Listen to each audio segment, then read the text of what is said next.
আমার মনে হয় যে আগামীকালকের মিটিং করলে ভালো, বাট এটা না করলেও হতো। কারণ হচ্ছে কিন্তু বৈঠক হয়েছে, এখন সংস্কার প্রস্তাবগুলো যত দ্রুত বাস্তবায়ন করা যায় সেই দিকে ঐক্যমত্য কমিশনে হাঁটার দরকার। এবং বাস্তবায়নের প্রক্রিয়া নিয়ে আলোচনা হয়েছে, কিছু অধ্যাদেশের মাধ্যমে, কিছু পার্লামেন্ট লাগবে। আমরা মনে করি যে এটাকে জুলাই সনদ না বলে, যেমন ধরেন 20 বছর পরে বা পরের বছর পরে যদি ক্ষমতার বিপরীত একটা চিত্র তৈরি হয়, জানি না জুলাই সনদকে কেউ আবার চেঞ্জ করে ফেলে কিনা। Hire Google TV, endless color, smart living. So এটাকে একটা জাতীয় সনদ হিসেবে আখ্যায়িত করা যায় কিনা, এবং এটাকে একটা গণভিত্তি দেওয়ার জন্য একটা গণভোটের মাধ্যমেও গৃহীত করা যায় কিনা, সেটা একটু চিন্তা করে দেখতে পারেন। আর দ্বিতীয়ত হচ্ছে, আমরা যে ফ্যাসিবাদের বিরুদ্ধে লড়াই সংগ্রাম করেছি, আমি পাবলিক মিটিং বলেছিলাম, আওয়ামী লীগ 28শে অক্টোবরের পরে 24-এ নির্বাচন করার জন্য বিরোধী দলের 32,000 নেতাকর্মীকে গ্রেপ্তার করেছিল।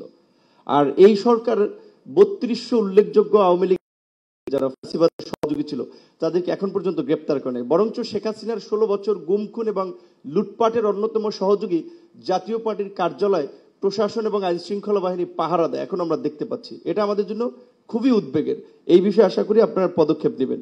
3 নম্বর একটা বিষয় বলতে চাই যে, অনেকেই বলেছে নির্বাচনের বিষয়টা, এটা বাস্তব এবং এটা আপনারা সবাই জ্ঞানী মানুষ, আপনারা লক্ষ্য করতে পারছেন। শুরুর দিকে সরকারের প্রতি যে একচেটিয়া সমর্থন ছিল, কিছু উপদেষ্টাদের বিতর্কিত মন্তব্য এবং কর্মকাণ্ডের কারণে সরকার একটা প্রশ্নের মুখে পড়েছে, সরকারের নিরপেক্ষতা নিয়ে একটু প্রশ্ন উঠছে। উপদেষ্টা পরিষদকে যদি ঢেলে সাজানো যায় সেটি ভাববেন। এবং মমিনুল হকের মতো আমিও বলতে চাই যে ডিসেম্বরে হলে ভালো, ডিসেম্বরের আগে কেন নয়, এটি যদি বিবেচনা করেন এবং নির্বাচনের না নিয়ে সন্দেহ সংশয় কাটবেই না। সর্বশেষ বলতে চাই যে আমার সহকর্মী এই 8-10 দিন আগে থাইল্যান্ড গিয়েছে, 9 মাস এখানে ধুকে ধুকে সে তার শরীরের অঙ্গ হাড়টা শুকিয়ে গেছে।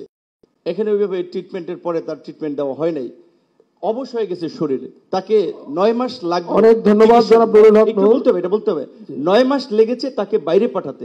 যাদের বাইরে পাঠানো, কেন 9 মাস ধরে পাঠানো? আপনারা এই আহতদের চিকিৎসা ম্যানেজমেন্ট করতে ব্যর্থ হয়েছে যাদেরকে দায়িত্ব দিয়েছেন, এইটা সামরিক বাহিনীকে দেন, ওরা খুব ভালোভাবে ট্যাকেল দিতে পারবে, সহায়তা এবং চিকিৎসা। ধন্যবাদ। অনেক ধন্যবাদ।